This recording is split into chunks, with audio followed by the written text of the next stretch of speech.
I'm just here to work. I don't want any of the drama. Just tell me what you want to get built and leave it to me. If you want to look at the job when I'm not there, we can make some adjustments later. But the chances are it'll already be taken care of without even needing to say anything. I'm just going to build it the way I would build it if it were my house. I got you. You can join me for the lag bolt installation to a ledger board. As you can see, these ones protrude, and that was just to get it up and to pre-pilot the hole. Now what I'm using is basically a butterfly or a whole bit, 1.5 inch, and we're gonna put this in here like that. See if I can film at the same time. I don't even know if I can. See if we can get this in here. There we go.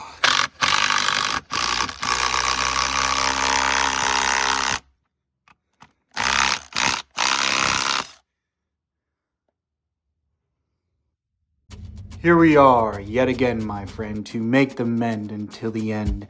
Not to fight, but to lay some pipe. I use protection, so hold the interjection. We are here to work, not twerk, so save your TikTok infection.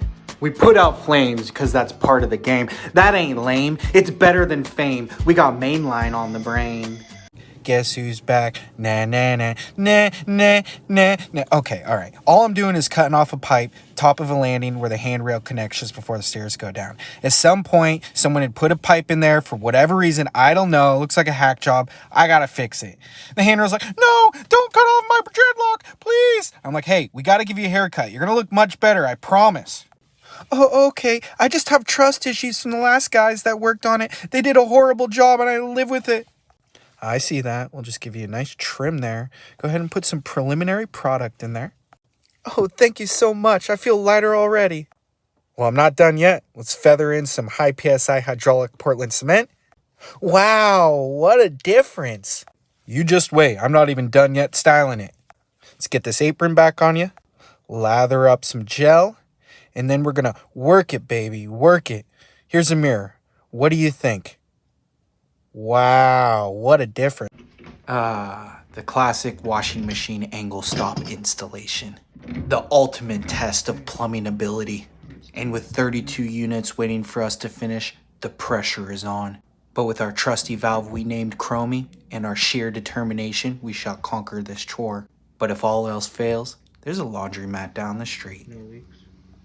The handyman struggled, so the owner brought in reinforcements. We refused to put the diverter directly on the 1/2 inch copper. We ain't trying to watch this thing leak in a few months or years. Just expect it's gonna be a lot harder than you anticipate.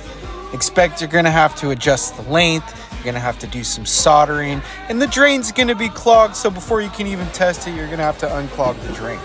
I always think it's hilarious when directions say it's DIY friendly.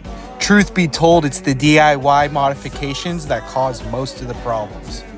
So who do you think lived here before, a male or a female? But honestly, who cares? We're here to save the day. Based on what I read on a daily basis on YouTube videos that I'm watching, there is definitely not a shortage of tradesmen.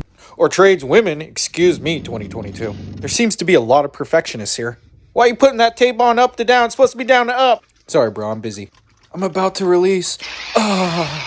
You a goddamn sicko. But seriously, did you know for every 5 tradesmen that are retiring, there's only 1 replacing them? That's what we got you for, city boy.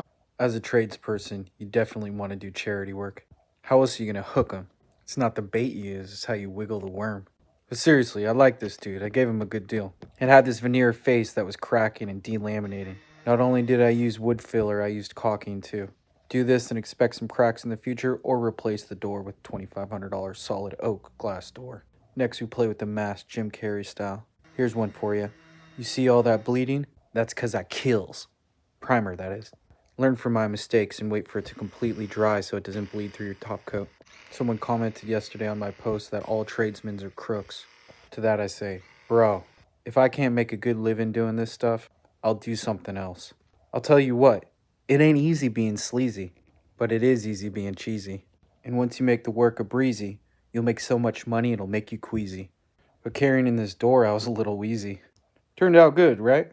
Oh wait, I always gotta do one violation. The HOA needs this tripping hazard removed pronto. Well, now that they're willing to pay my price.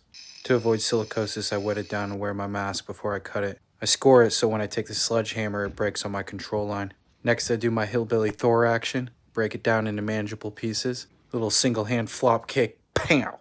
These gloves are waterproof all the way up to the knuckles. Most people don't see them because they don't go to the garden section to find them. Time to remove the root cause of the problem. After I break her spirits, landscaping is one of the most tiresome trades. Water does some weird ass stuff. This corner had been worked on multiple times by other contractors, and it was getting inside the house. I was repair number 4, and I was going to make sure I was going to do a great job. I could go into details about dimensions and this and that and how it was getting in and running alongside the building.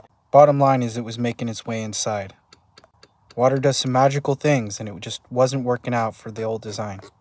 This existing paneling was discontinued 15 years ago, and it was in the contract that I was going to get something similar, but they opted out of routering those lines to make it less expensive. We just needed to stop the water. That's where metal flashing comes in. I put metal flashing each which way I could on this job. Quadruple flashed it. Multiple layers of protections, also known as belt and suspenders. If the suspenders fail, at least you still got a belt on. But what do you know? It works perfectly. This one was interesting. Customer complains about leaking from the exhaust fan. Sends out a plumber. Plumber says it's not plumbing related. I go out there, realize that the fan is spinning the wrong way. Instead of exhausting the air out of the bathroom, it's basically pushing it in. No bueno, amigo. While taking this apart, I felt warm air blowing in on my face. Then it hits me. The dryer's on in the other room, and they're connected. Dryers and vents have a hard time pushing air over 25 feet. Luckily, new fans have a damper not allowing air to go into the bathroom, only out. Just like me, it has to get wired to stay functional. Coffee, that is. The ground wasn't even connected on the old one. Time to flip the switch, flick of the wrist, see if it gets power. It does. Time to wrap it up. Put the cover on. The old one was slightly bigger than these new styles, so I textured it in and voila. If you're a skilled tradesperson or considering going to the trades, you will or have dealt with a customer that says, "Why does it cost so much for such a small repair?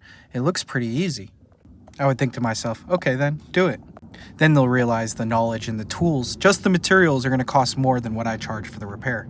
And they'll spend a few hours trying to figure out how to use the materials and where to find them. And you know what? It was cheap. I didn't even go to the store. It all started out one afternoon when I get a call from a customer saying she wanted me to do the transition between the kitchen and the flooring. Her dad did the flooring, and he almost made a mistake just like that. But at least mine will be able to be covered up.